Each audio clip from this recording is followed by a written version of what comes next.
Ya, selamat datang di modul perkuliahan pemrograman paralel. Pada modul ini kita akan membahas mengenai parallel programming model. Jadi kalau kita lihat dari outline-nya yang akan kita bahas pada modul ini, pertama adalah bagaimana cluster memory arsitektur. Yang kedua adalah bagaimana cara parallel programming data. Ya. Berikutnya adalah shared memory programming itu apa? Lalu berikutnya kita akan masuk ke dalam namanya MPI programming dan bagaimana kita melakukan evaluasi terhadap program paralel yang sudah kita eksekusi. Nah, pendekatannya adalah ada beberapa pendekatan utama dalam melakukan pemrograman pada sistem komputasi paralel. Yang pertama pendekatannya adalah data parallel programming. Yang kedua adalah shared memory programming dan yang ketiga adalah message passing programming. Secara umum yang nanti kita akan praktekkan di sini kita akan menggunakan yang namanya message passing programming ya. Namun kita juga nanti akan membahas beberapa konsep-konsep ya data parallel programming, shared memory programming dan implementasi message passing programming itu seperti apa. Oke. Nah, kalau kita lihat ini adalah memori arsitektur ya. Seperti kita tahu, di sini kita punya data ya. Data itu diakses oleh task yang pertama, diakses oleh task yang kedua, diakses oleh task yang ketiga. Kalau kita lihat, task yang pertama bertugas dari data 1 sampai 25. Task yang kedua bertugas dari data yang ke-26 sampai 50. Task yang ketiga dia melakukan M hingga ke N. Jadi kalau kita lihat address space-nya itu diperlakukan secara global, mayoritas task paralel fokus pada dataset ya, dan diimplementasikan dalam bentuk array atau kubus. Array tersebut ini diakses secara bersama-sama oleh task yang ada. Jadi memori ini yang kita bisa bilang tadi itu adalah shared memory yang bisa diakses secara bersama-sama. Nah, data parallel programming di sini kalau kita bisa lihat bahwa ada beberapa proses 0, proses 1, proses 2, dan proses 3. Dan di dalam proses tersebut masih bisa kita inisialisasi beberapa thread di dalamnya yang secara paralel juga melakukan eksekusi program tersebut. Ya. Jadi kalau kita lihat di sini kompilatornya lumayan cerdas ya, terus membutuhkan konstruksi paralel tambahan dalam menulis kode pemrograman. Effort programmer ya cukup besar karena harus membagi data ke dalam blok-blok yang paralel. Pemrograman di paralelisasi lebih mudah jika menggunakan pemrograman yang sudah built-in parallelism. Berikutnya kita akan coba lihat ya implementasinya. Ya, ada beberapa implementasi di sini. Yang pertama adalah Co-Array Fortran, ya. Yang kedua adalah Unified Parallel C atau UPC. Lalu ada namanya Global Array, terus ada Extend dan Chapel. Kalau kita lihat dalam shared memory programming, implementasinya itu diimplementasi oleh POSIX threads, ya. Terus ada spesifikasi POSIX 1003, 1C standard. Dan untuk bahasa C kita bisa menyebut dengan yang namanya pthreads ya. Dan vendor-vendor itu menyediakan pthreads sebagai tambahan implementasi proprietary threads mereka. Nah, kalau kita lihat lagi ada juga yang namanya OpenMP ya, compiler directive base dapat menggunakan kode serial juga. Ada yang C atau C++ dan Fortran mudah dan sederhana untuk digunakan. Ya, OpenMP juga menyediakan standar high-level compiler, share memory, dan library. Programmer di sini dapat membuat multiple thread concurrent yang dapat dijalankan pada prosesor yang berbeda dan membagi hak akses pada data yang sama. Nah, berikutnya adalah message passing programming. Kalau kita lihat, paradigma dari message passing programming di sini adalah kita bisa komunikasikan antara satu task dengan task yang lain. Tentunya task tersebut kita tempatkan pada thread yang berbeda atau core yang berbeda. Jadi misalnya ini core yang pertama, yang ini adalah core yang kedua. Lalu kalau kita lihat ada dia mengirimkan data dari satu mesin ke mesin yang lain, ya, yang ini melakukan sending, yang ini menerima atau receive. Terus dari misalnya task 3 di sini ini ada beberapa mesin. Task ketiga mendapatkan data dari task yang pertama lalu ngembaliin lagi ke task yang kedua yang ada di mesin yang pertama. Jadi di sini paradigma dari message passing programming, kita menghantarkan data kita untuk diproses oleh task di tempat lain gitu. Karena di tempat lain itu punya resource juga. Makanya komunikasi atau jaringan network ini menjadi sangat penting di sini, ya. Ya, ditujukan untuk distributed memory machine, ya. Walaupun dapat dijalankan dengan emulator pada shared memory, ya. Setiap prosesor menjalankan executable program yang sama. Nah, kalau kata kuncinya executable program yang sama, ini adalah salah satu implementasi dari single instruction multiple data.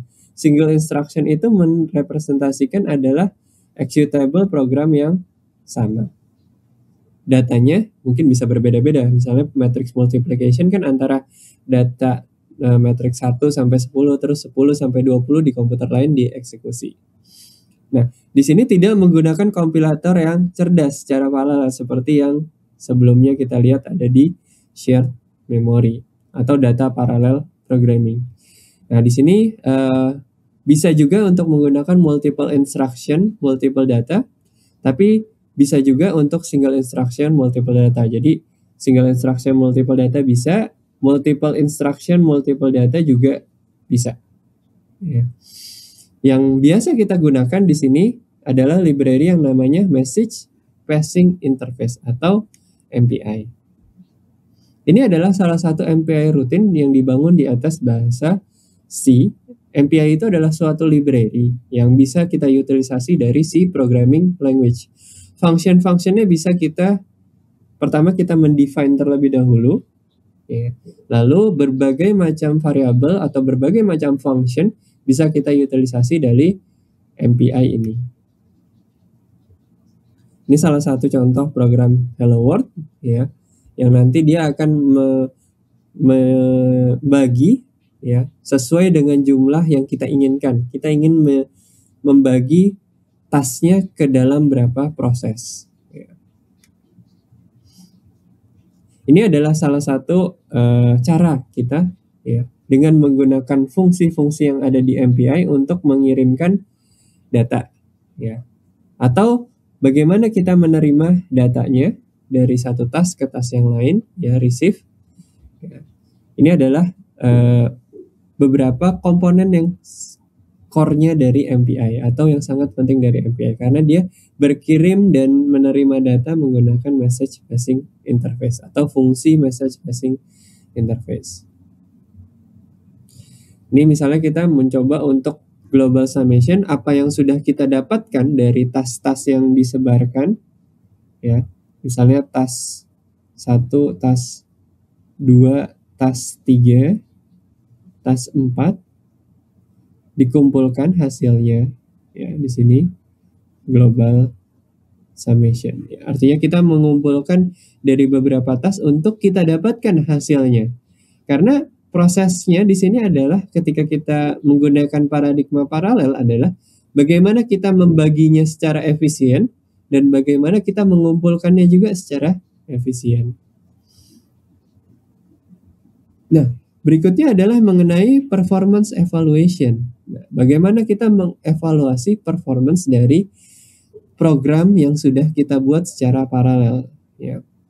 Di sini rumus yang paling mudah adalah dengan 1 dibagi 1 min P atau paralelisasinya ada berapa sih di dalam sini atau portionnya ada berapa gitu. Nah, nanti kita mendapatkan speed up, ya. Ini rumus yang sederhana. Ada juga nanti rumus yang lebih kompleks lagi, ya, yaitu dengan melihat fraction code yang serial dan fraction code yang paralel.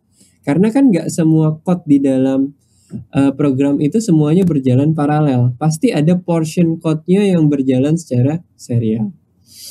Ya, jadi S di sini adalah persentase ya, jumlah yang serial. Portion code yang serial. Sedangkan P di sini adalah portion code yang paralel.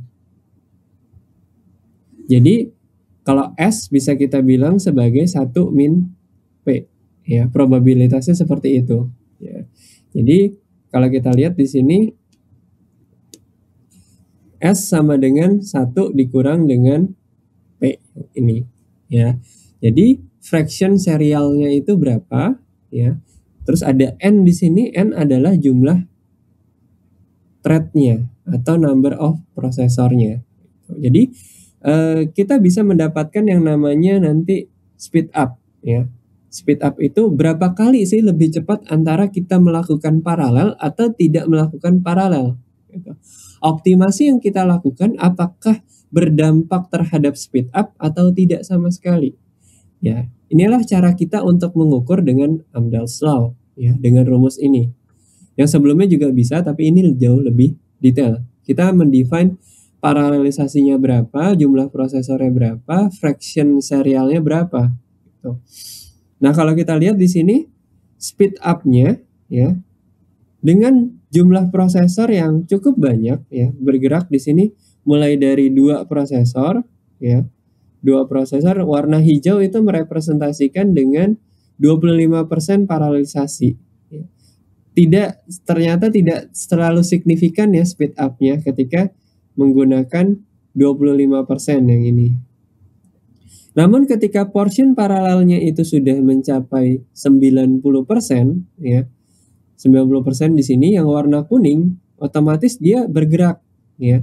1 2 ketika menggunakan 32 prosesor dia bisa 10 kali lebih cepat. Nah, di sini yang uniknya ketika kita menggunakan 1000 prosesor dengan menggunakan 128 prosesor mungkin tidak terlalu jauh berbeda ya. Karena dia sudah mencapai titik yang maksimal di sana. Ya, jadi di sini sampai menggunakan 128 atau 256 dengan paralelisasi portion paralelisasi 95%, dia mendapat hasil yang paling maksimal yaitu speed up-nya 20 kali lebih cepat. Nah, jadi di sini kita bisa melihat bahwa paralelisasi ya itu akan berdampak pada program kita sangat besar ya. Speed up program kita akan sangat besar. Namun memang kita perlu perhatikan di sini ketika kita menambah jumlah prosesor ternyata tidak serta-merta bahwa speed up kita akan bertambah 2 kali lipat ya. Karena di sini 128 dengan 256 mungkin nggak bertambah 2 kali lipat. Penambahan yang signifikan mungkin dari sini, dari kita lihat di sini 8 ke 16 itu naik ya, 5 ke 10 gitu misalnya. Atau dari 16 ke 32 atau 64 ya, 32 di sini itu bernaik yang signifikan. Tapi ketika dia sudah terlalu banyak prosesornya dan portion paralelnya juga sudah maksimal, dia sudah sampai ke titik yang sama di sini speed up-nya. Mau pakai 6000 prosesor, 16000 prosesor itu sama dengan pakai 2000 prosesor. Atau hampir sama dengan pakai 256 prosesor. Jadi memang kita perlu melihat secara utuh ya bagaimana suatu program paralel itu bekerja. Mulai dari portion paralelnya hingga penggunaan jumlah prosesornya. Penggunaan jumlah prosesor yang sangat banyak itu belum tentu menghasilkan speed up yang paling maksimal. Jadi kita harus memiliki portion paralel programnya juga yang maksimal. Karena kalau portionnya tidak maksimal otomatis speed up-nya tidak bisa kita dapatkan secara maksimal juga. Oke, jadi itulah beberapa penjelasan mengenai memori arsitektur, programming model, share memory, MPI, dan bagaimana cara mengukur performance. Oke, mungkin untuk modul ini ya sampai di sini dulu ya. Terima kasih atas perhatiannya dan mudah-mudahan modul ini dapat bermanfaat untuk kita semua. Terima kasih.